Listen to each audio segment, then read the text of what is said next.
কোনটা রাত আর কোনটা দিন, কোনটা ডান আর কোনটা বাম, কোনটা ন্যায় আর কোনটা অন্যায়, জন্মগত ফিতরাতি ভাবে মানুষকে সত্যতা আল্লাহ তাআলা শিক্ষা দিয়েছেন।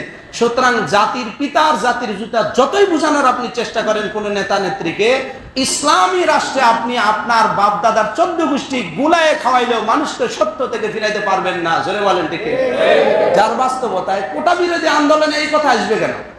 এটা তো কোটার সাথে কোনো সম্পর্ক নাই। তার মানে আপনার প্রতি জনগণের কত ঘৃণা আর ক্ষোভ, যদি আপনার ন্যূনতম মনুষ্যত্ববোধ, লজ্জা, হায়া, শরম বলতে কিছু থাকে, শাড়ির আঁচলে মুখ লুকানোর আগে আপনার পদত্যাগ করা উচিত ছিল। তাতে বুঝতো এই জাতি আপনার লজ্জা বলতে কিছু আছে। এই জন্য পেয়ারা হাজরিন, এটা কোনো রাজনৈতিক বক্তব্য নয়, এটা ঈমানি বক্তব্য। কোন ব্যক্তি যদি এইরকম দুরবস্থা দেখার পরও এই বক্তব্য দেওয়া যাবে কি যাবে না, এই কথা মসজিদে আলোচনা হবে কি হবে না, এই ব্যাপারে নাক গলায় বুঝতে হবে। আর রক্তের সমস্যা, আর জন্মের সমস্যা, এটা মানুষের কাতারে পড়ে না, মানুষের কাতারে সে পড়ে না। সাহাবী রাসূল আব্দুল্লাহ ইবনে জাহাশ রাদিয়াল্লাহু আনহু, লম্বা হাদিস, আমাদের কথা সামনে এগোতে হবে। উহুদের ময়দানে যাবেন, সাদ বিন আবি ওয়াক্কাস রাদিয়াল্লাহু তাআলা আনহু, উনি দুইজনের হাদিসটি যদি বলতে পারতাম সময় লাগলেও আপনাদের ইমানের জন্য, আমাদের ইমানের খোরাক হই।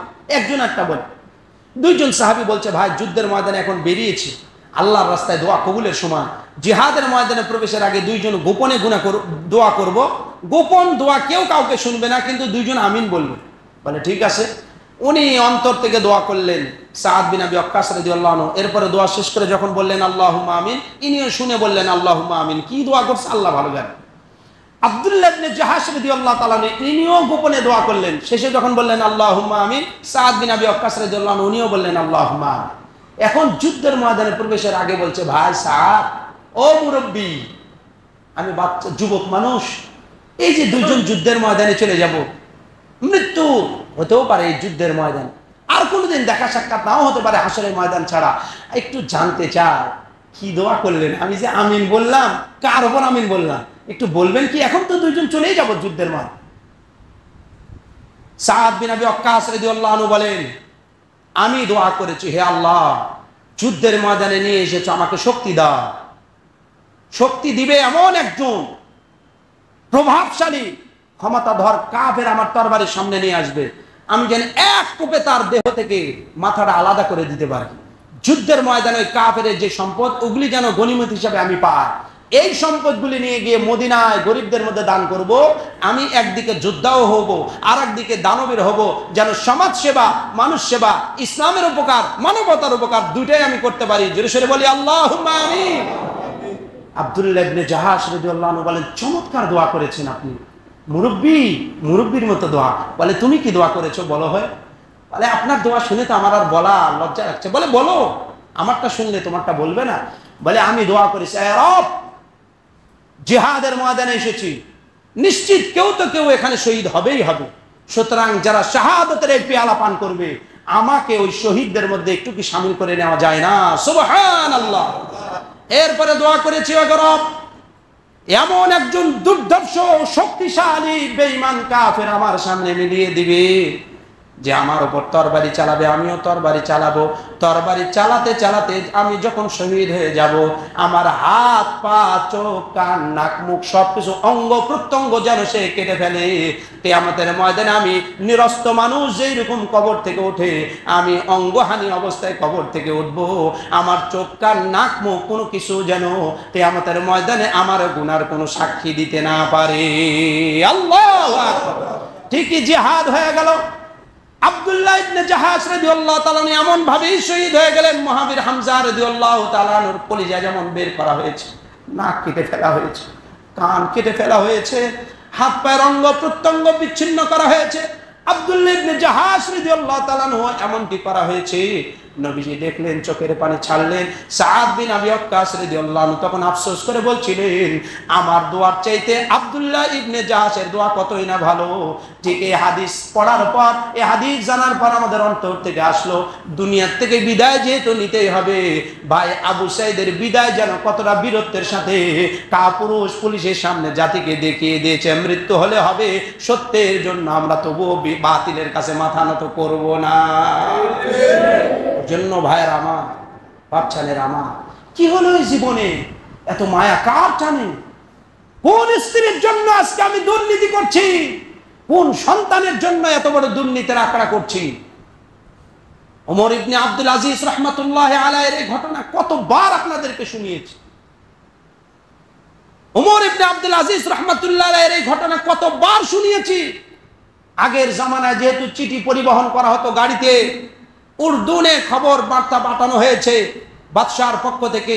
ওই দেশের যে গভর্নর প্রথম মাসের বেতন পেয়েছে, সে চিন্তা করেছে আমাদের আমিরুল মুমিনিন বড় নেককার মানুষ, এই মানুষকে আমার প্রথম মাসের বেতনের কিছু হাদিয়া খাওয়াইতে চায়। ওই হাদিয়ার টাকা দিয়ে 2 টুকরি দামি খেজুর কিনলেন। যখন এই ডাক বিভাগের গাড়ি উর্দুনে গিয়েছে, গাড়ির ড্রাইভারকে বললেন, ভাই এই গাড়ি তো ফেরত যাবে, খালি গাড়ি, আমার 2 মুঠো খেজুর, 2 ব্যাগ খেজুর একটু নিয়ে যাবে, বাদশাকে আমিরুল মুমিনিন ওমর ইবনে আব্দুল আজিজ রাহমাতুল্লাহ আলাইহিকে হাদিয়া দিবে, আমার আত্মাটা শান্তি হবে। ড্রাইভার বলেছে এটা তো সাধারণ কথা, কি হবে, গাড়ি তো ফাঁকা যাচ্ছে, আমিরুল মুমিনিনকে হাদিয়া দিবে। হাদিয়া দেওয়া ইসলামে হারাম না সওয়াবের কাজ? ভালো কাজ। উনি সাদা মনে দিয়েছেন, কিন্তু ইসলাম কেমন দেখেন। ওমর ইবনে আব্দুল আজিজ রাহমাতুল্লাহ আলাইহির দরবারে ডাক বিভাগের সরকারি ড্রাইভার গাড়ি থেকে নেমে যখন 2 টুকরি খেজুর নিয়ে বলে, আমিরুল মুমিনিন এটা আপনার জন্য হাদিয়া ভাই, আমাদের ভাইয়ের পক্ষ থেকে। বললেন কাতে করে এনেছো? বলে ডাক বিভাগের এই গাড়ি। বলে এই গাড়ির খরচ রাষ্ট্র দেয়, বাইতুল মাল থেকে ড্রাইভারের বেতন হয়, সুতরাং ডাক বিভাগের গাড়িতে হাদিয়ার খেজুর আসলে ওটা আমার জন্য খাওয়া জায়েজ নাই, এটা বাইতুল মালে মুসলমানদের কাছে জমা দিয়ে দাও। জোরে সোরে বলি সুবহানাল্লাহ। ওই জামানায় বাদশার কাছে ড্রাইভারের মাধ্যমে আসলে এটা খাওয়া যদি না জায়েজ হয়, এই জামানায় প্রধানমন্ত্রীর দপ্তরের কাজের বুয়া আর এক একটা পিয়নের 300 কোটি টাকার মামলাও বের হয়। জোরে বলেন ঠিক কি না? কত বড় দুর্নীতিবাজদের কবলে বাংলাদেশ। এক একটা ফ্লাইওভার বানানোর পয়সাতে এক একটা এই বদমাইশদের পকেটেই আছে। আজীব মুআমেলা। এই খেজুর ফেরত দেওয়া হলো। এই দৃশ্য দাঁড়িয়ে দেখেছেন ওমর ইবনে আব্দুল আজিজ রাহমাতুল্লাহ আলাইহির কলিজার টুকরা ভাতিজা। ভাতিজা বলে আমার চাচা এত বড় দিনদার মানুষ, তাকে হাদিয়া আমি খাওয়াবো। কি করব? বাইতুল মাল থেকে নিয়ে এটা ডাক উঠালেন। মসজিদের জিনিস হলে ডাকে ওঠায় না ভাই, যে বেশি দাম দিবে তার কাছে কাঁঠাল বিক্রি হবে, আম বিক্রি হবে মসজিদের কাছে।